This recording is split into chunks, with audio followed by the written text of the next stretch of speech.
Salut tout le monde, j'espère que vous allez bien.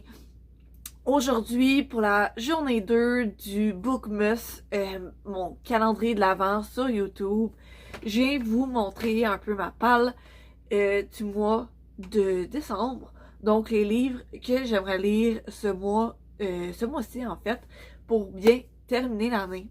Il y en a 4, ça va être quand même assez rapide. Ben, je les ai séparés en deux. Les 4 premiers, c'est les calendriers de l'Avent que je lis cette année. Donc, il y a Les Anges de Noël, que c'est par plusieurs autrices québécoises de romance. Donc, il y a Marie-Lou Addison, Sonia Alain, Geneviève Boucher, Chloé Duval, Marjorie D. Lafont, Claudia Lupien, Marie Paquet, Marie Potvin, Marie-Jeanne Rioux, Suzanne Roy, Angèle Trudel et Sandra Verrier. Et c'est publié chez les éditions A éditeur. Et en gros, c'est chaque autrice, en fait, elle écrit 2 chapitres. Donc, à chaque fois, c'est sur 2 personnes qui vont vivre la magie de Noël. Et en gros, c'est un nouvel organisme, les Anges de Noël, voit le jour. Et je vais juste vous lire le résumé, ça va être plus simple de même. Un vent de magie souffle sur la fin d'année. Quand un nouvel organisme, les Anges de Noël, voit le jour, c'est toute une communauté qui s'unit pour offrir chaleur et réconfort à ceux qui en ont le plus besoin. Qu'il s'agisse d'organiser un banquet, de fabriquer des cartes ou d'apporter un sourire à l'hôpital, ces bénévoles ont le cœur grand comme décembre. Et cette année, il se pourrait bien que l'amour vienne se glisser entre 2 flocons. Plongée dans un calendrier de l'Avent littéraire porté par 12 auteurs de romances à travers 12 histoires entrelacées et touchantes. 25 chapitres pour vivre l'esprit des fêtes, une romance à la fois. Parce qu'à Noël, tout peut arriver, surtout quand les cœurs s'ouvrent. Fait que ça, il y a... je vais vous montrer un peu le sommaire, là. Mais il y a toujours... il y a eu l'avant-propos. Puis là, j'ai lu les 2 premiers chapitres, parce qu'on est quand même le 2 décembre, qui était sur Gabi et Ben. Le premier chapitre, c'était sur Gabi, et le deuxième, c'est sur Ben. Et c'est écrit par Suzanne Roy. Après ça, il y en a 2 autres. Donc, Nico et Océane, écrit par Geneviève Boucher. Après ça, pour le 5-6 décembre, c'est sur Anne-Sophie et Thomas, écrit par Sandra Verrier. Et ben après ça, ça continue de même jusqu'à la fin. Et le 25 décembre, il y a un chapitre aussi, écrit par Suzanne Roy. En fait, c'est son idée de faire ce calendrier-là, ce livre-là, en fait. Donc, il y a le 25 décembre qui vient un peu rapper tout ça. Puis ce qui est le fun, c'est que justement, ça a beau avoir été écrit par plusieurs autrices, ben, il y a quand même un terme de fond, tout le monde se connaît un peu, genre tous les personnages se connaissent dans le fond, que ce soit de près ou de loin. Fait que, par exemple, justement, dans les 2 chapitres sur Gabi et Ben, ben, on a déjà rencontré Océane, on a vu Nico de loin. On a déjà rencontré Thomas qui va être dans le chapitre 5 et 6. Donc, tu sais, on commence déjà à voir des personnages qui vont venir par la suite. Puis, ben, tu sais, André, pour le 7-8 décembre, on le connaît un peu déjà. Fait que, j'imagine qu'au fur et à mesure, on va rencontrer les autres personnages. Fait que c'est le fun.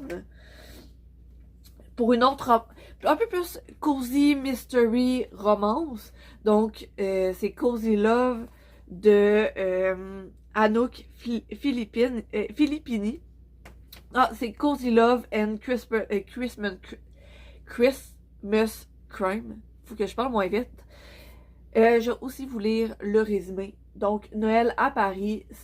Attends, c'est pas vrai. J'ai pas. Bon, on le voit pas très bien, mais j'ai pas lu le petit truc ici. Donc, 100 grammes de love, 80 grammes de magie de Noël, un meurtre. À Noël, Noël à Paris, c'est aussi féerique que la neige qui tourbillonne au-dessus des toits. Surtout que j'ai décroché le job de mes rêves dans les cuisines d'un palace avec la chef pâtissière la plus célèbre au monde. Hélas, au lieu de travailler sur la bûche, je me retrouve préposée au croissant. Euh, Entre Sofiane, le ténébreux boulanger, et Léo, le pâtissier sexy qui m'a piqué ma place, c'est chaud.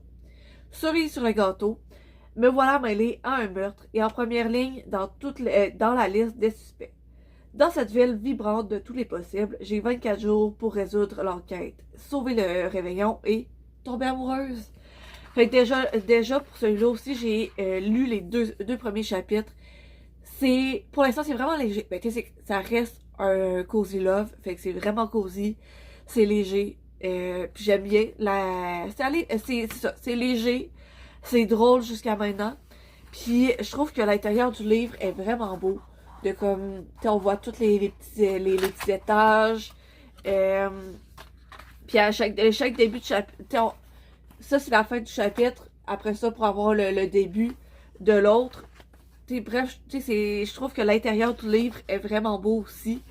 Puis il y a même des images. Ça, c'est l'image du premier chapitre. Puis il y a des petits dessins à l'intérieur, il y a des textos.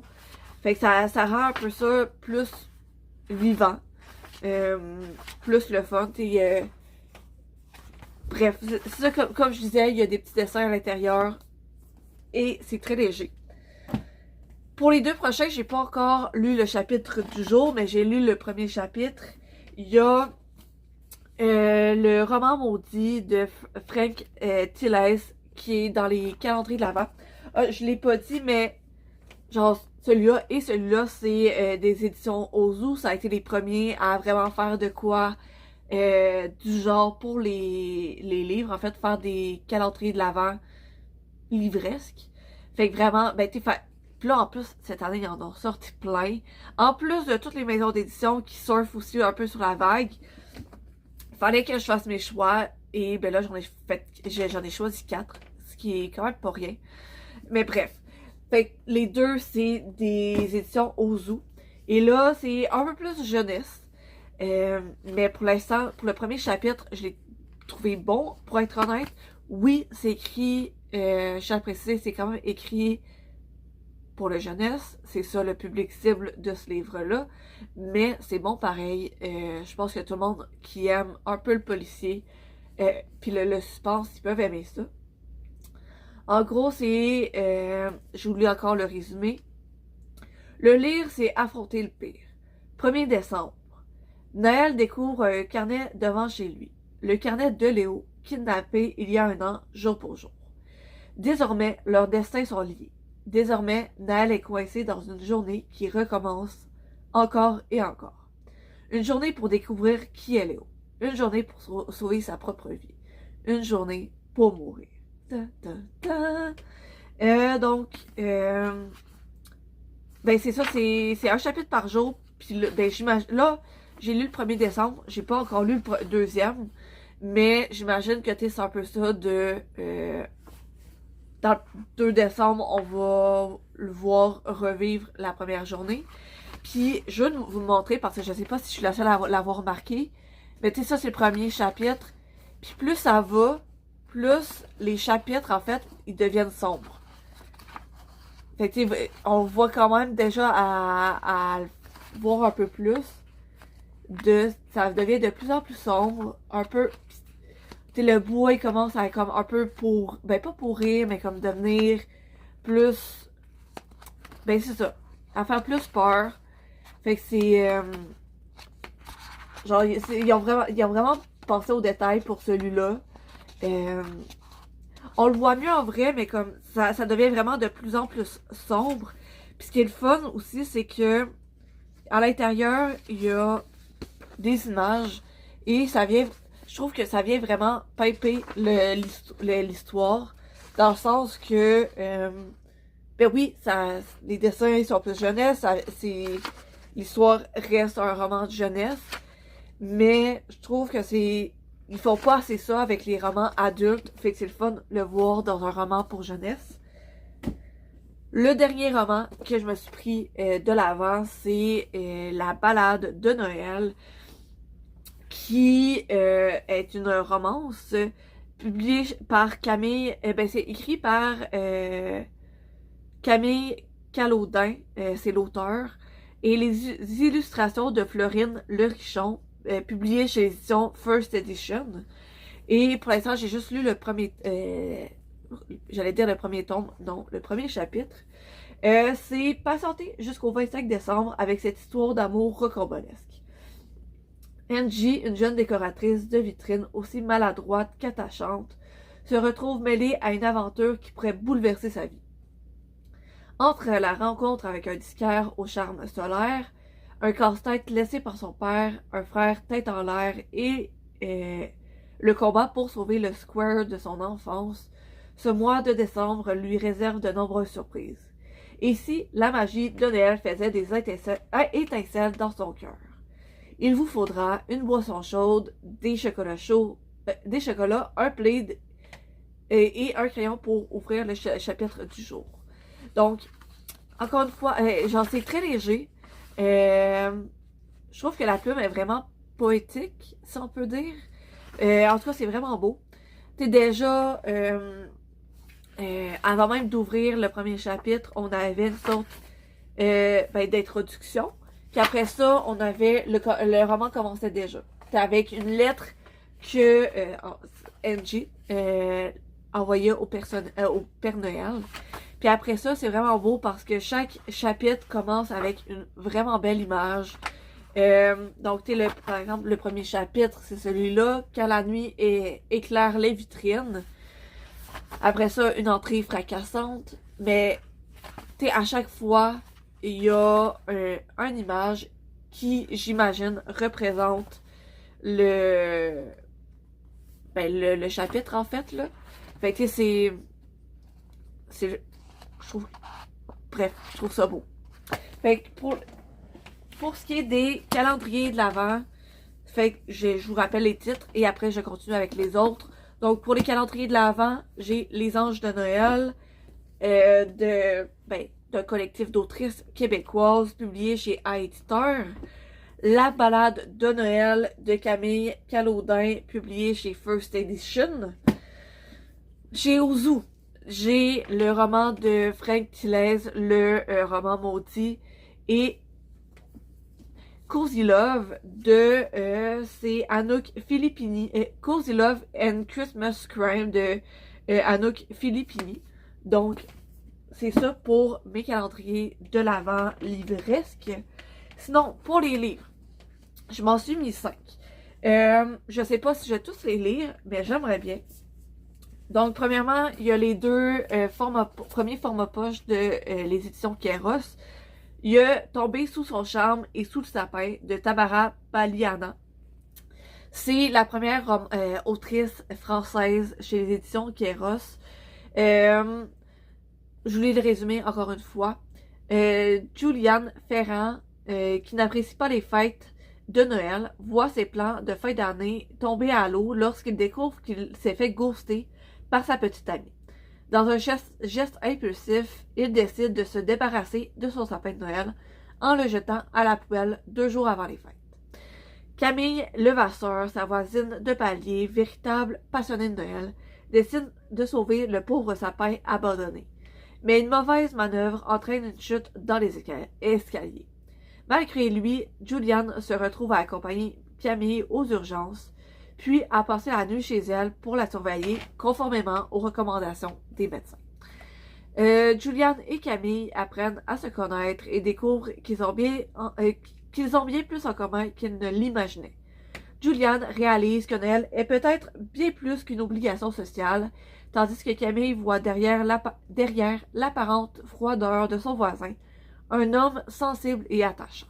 Fait que ça devrait être quand même rapide à lire. C'est 180 pages. Fait que si je le voudrais, je pourrais prendre un après-midi de congé pour le lire. Même chose pour lui, qui fait combien de pages? Aussi 180 de pages aussi. Donc, l'esquisse de nous de Christine Laramé, oui. Pour Thomas, être invisible est presque un art de vivre. Désolé. Noël, autrefois synonyme de magie, est devenu une période où il doit enfiler un masque, rentrer dans le moule et faire semblant. Mais cette année, tout pourrait changer. Par une nuit d'hiver, Liam, artiste au sourire contagieux, part en quête d'inspiration.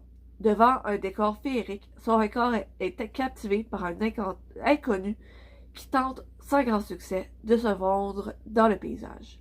Ce garçon, à l'aura discrète et insaisissable, éveille en lui une irrésistible curiosité. Entre chocolat chaud et film de Noël et éclat de rire, une romance douce et réconfortante prend vie. À travers les confidences et la complicité Thomas et Liam s'apprivoisent, s'épanouissent et se révèlent l'un à l'autre. Sous la magie des fêtes, cette romance queer célèbre l'acceptation de soi, le courage d'être pleinement qui l'on est et la beauté d'un amour sincère qui éclaire même les nuits les plus sombres. Fait que vraiment, deux belles romances. Les deux ont l'air vraiment bons, mais j'ai vraiment hâte de lire lui spécifiquement parce que j'aime bien les romances queer. Et c'est la première, il me semble, que les éditions Kéros publient. Puis, genre, honnêtement, là, leur couverture, là, c'est toujours beau. Tu sais, déjà, genre, les couleurs, les palettes de couleurs choisies. Tu sais, c'est toujours super beau. Fait que, ouais, bref. Je me suis aussi mis des éditions Hugo. Fallait bien que je m'en prenne au moins un. Donc, Merry Bloody Christmas de Gwendolyn Rose. Le format poche. Je pense que c'est le seul format, en fait, qu'ils ont fait avec celui-là. Je vous lis le résumé. Auteur de polar, Lucas Miller a en horreur Noël, sa frénésie et ses chansons kitsch. Violette, libraire dans un petit village, ne vit que pour cette période de l'année. Quand ce mystérieux écrivain emménage à quelques pas de chez elle, l'occasion est trop belle. Elle se met en tête de lui faire aimer Noël. Comment? En mettant en pratique tout ce qu'elle a appris lors de ses lectures assidues de comédies romantiques. Mais Lucas préfère que ces histoires se finissent mal. Et si la tempétueuse Violette ne veut pas connaître un destin funèbre, elle ferait mieux de se tenir à distance, car il ne compte pas se laisser emporter par son optimisme. Entre massacre de bûches et rencard cauchemardesque, Violette réussira-t-elle à lui donner goût à la magie de Noël?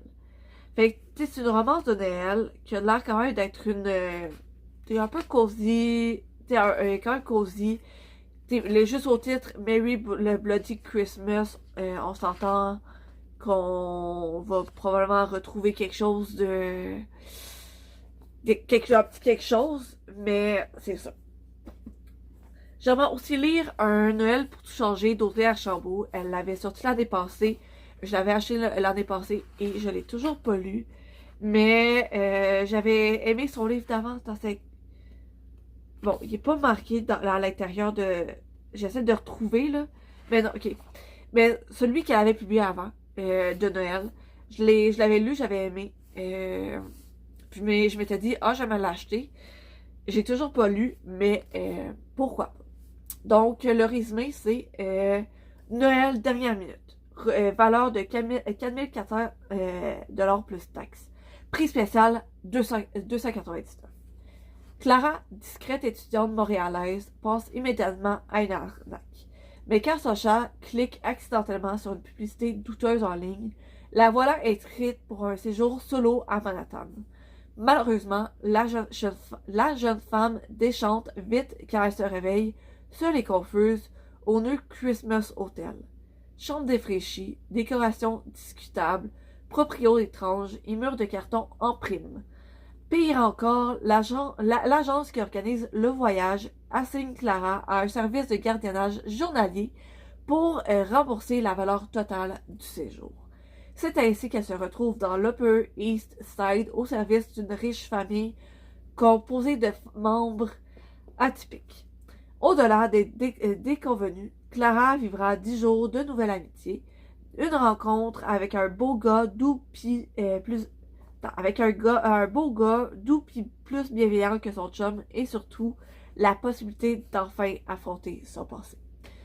Clara a maintenant un Noël pour tout changer, car à New York, tout est possible et la magie opère. Fait que, puis ça a été publié chez l'édition Fides.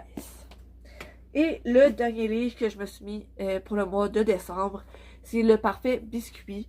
C'est une romance de Noël écrite par Julie Brassard chez Andara. Ça fait quelques années que je me le mets dans ma pile à lire. Je l'avais encore cette année. À voir si je le lire. Mais c'est sur un autre 180... non, pas vrai, 230 pages. Un autre petit livre. C'est sûr que je vais prioriser mes calendriers de l'avant. Mais ça serait une belle, parfaite romance. Louise, c'est Lanny Leblanc, ne fête plus Noël. La magie a disparu. Les traditions familiales aussi. La mélancolie a vite remplacé les festivités lorsque sa tante Clary, de qui elle était très proche, est décédée de la leucémie. À 28 ans, la jeune femme ne crée plus la solitude, au contraire. Mais cette année, le mois de décembre promet d'être différent. D'abord, sa meilleure amie les a inscrites toutes les deux à l'atelier du Parfait Biscuit. Pourtant, Meg sait très bien que Lanny ne peut pas manier de la farine sans en mettre partout. Ensuite, l'amour semble cogner à sa porte. Ce n'est pas un, mais deux hommes qui lui démontrent de l'intérêt. Les émotions sont multiples. La dualité bien présente. Comment choisir? Lanny devra ouvrir son cœur et accepter le départ de sa tante pour unifier ses envies et sa raison d'être. Un cheminement ponctué d'éveil à soi, de désir et de magie. Et si ce Noël permettait un retour aux traditions festives, le temps où sa tante était en vie. Fait que ça a l'air justement doux, beau, fun à lire. Donc, pour ce qui est plus justement des romans de Noël, je vous rappelle, j'ai Tombé sous son charme et Sous le sapin, L'esquisse de nous, Bloody Merry Christmas, un Noël pour tout changer et Le Parfait Petit Biscuit. En plus des... j'essaie de les prendre, là. C'est un peu difficile à une seule main. En plus des 4 livres, romans de l'Avent. Donc, ça fait 9 livres en tout. Si j'arrive à les lire, malheureusement, j'atteins quand même pas mon objectif de l'année de livres. Mais c'est pas grave. Si je lis les 9, ben, honnêtement, je suis vraiment fière de moi parce que, ben, c'est ça. C'est quand même 9 lectures. Et, ben, j'espère, en fait, pouvoir être en mesure de toutes les lire. N'hésitez pas à me dire dans les commentaires, vous, les livres que vous allez lire pour le mois de novembre. Pas le mois de novembre, le mois de décembre. Et ben, on se retrouve demain dans la prochaine vidéo.